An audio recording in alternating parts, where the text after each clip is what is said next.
Selamat datang kembali di penelaahan materi kita. Kali ini nih kita mau gali lebih dalam bab 5 dari bacaan yang ada, fokusnya ke konsep yang kedengerannya keren banget, Big, Hairy, Audacious Goals, atau BAHG ya, biar gampang. Iya, BHG. Nah, kita coba bedah bareng ya, apa sih menurut sumber ini yang bikin sebuah tujuan itu jadi besar, menantang, dan berani? Dan gimana kok itu bisa jadi mesin pendorong buat jangka panjang gitu? Betul. Jadi, sumber ini melihat BHG itu jauh lebih dari sekedar target bisnis biasa loh. Ini lebih kayak, sebuah komitmen pada tantangan yang gede banget. Komitmen ya, bukan cuma target angka gitu. Iya, kayak panggilan misi gitulah. Sesuatu yang punya daya tarik kuat. Wah, menarik.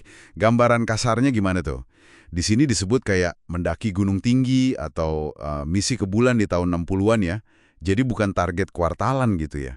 Tepat sekali. Jadi bukan target yang ya udah biasa aja. Ini sesuatu yang benar-benar membakar semangat, memaksa kita keluar dari zona nyaman lah. Oke. Nah, di bab ini kan ditekankan BHG itu harus jelas dan menggugah ya. Ada contohnya nggak biar lebih kebayang? Ada.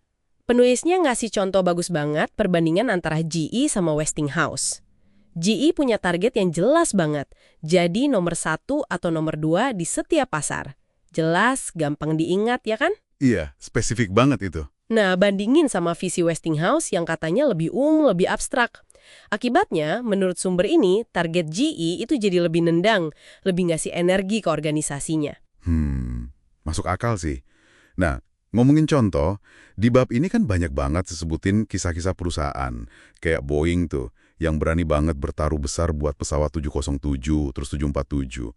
Sementara pesaingnya, McDonnell Douglas, lebih main aman gitu ya. Iya. Sumber ini nunjukin pola itu. Boeing tuh emang kayaknya punya DNA berani gitu ya. Sebelum 707 dan 747 kan ada B-17 juga. Itu tantangan besar di masanya. Oh, jadi bukan cuma sekali dua kali ya? Kayaknya sih gitu polanya.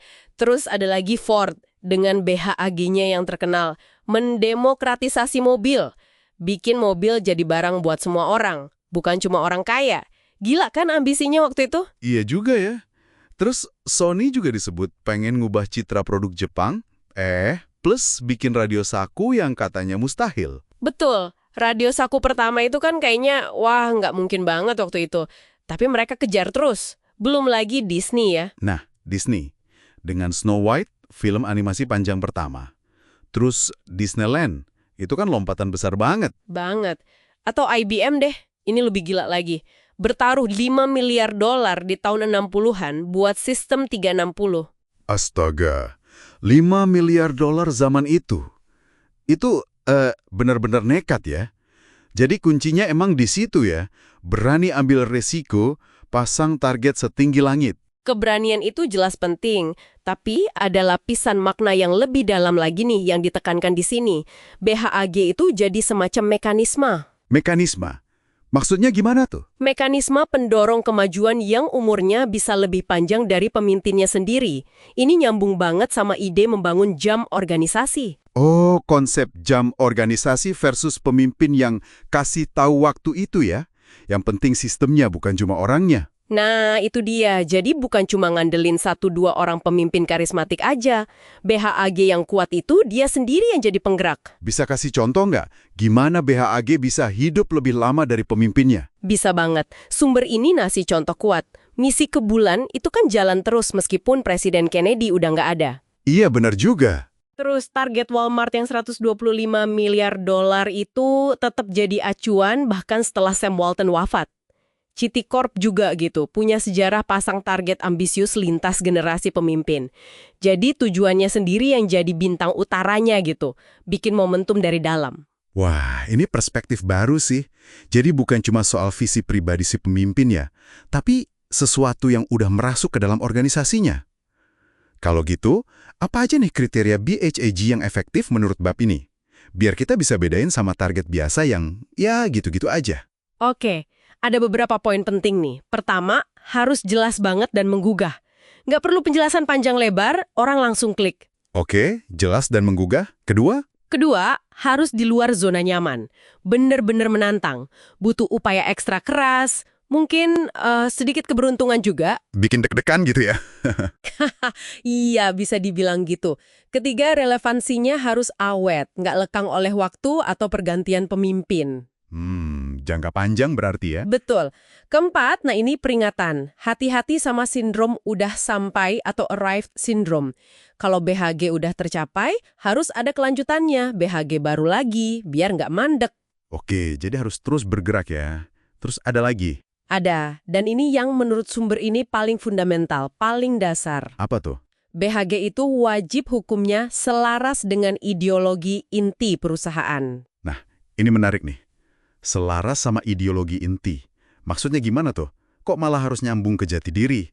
Bukannya BHG itu justru buat lompatan keluar? Gini, maksudnya BHG itu nggak boleh nabrak atau mengingkari nilai-nilai dasar perusahaan. Contohnya tadi Boeing lagi ya. Mereka ngejar ambisi gila di penerbangan. Tapi nilai inti soal keselamatan, safety itu nggak boleh ditawar. Tetap nomor satu. Oke. Jadi ambisius tapi nggak kebablasan ninggalin prinsip ya? Persis. Atau Merck, mereka mengejar keunggulan lewat inovasi sains, tujuannya akan mulia tuh, mempertahankan dan meningkatkan kehidupan manusia. BAAG harus nyambung ke situ, bukan sekedar ikut-ikutan tren pasar yang nggak sesuai jati diri. Jadi BAAG yang bagus itu malah memperkuat identitas, bukan merusaknya. Harus tumbuh dari dalam, dari inti keyakinan perusahaan. Oke. Makin jelas sekarang. Jadi kalau kita coba tarik benang merahnya nih dari bab 5 ini, BHAG itu bukan target ecek-ecek.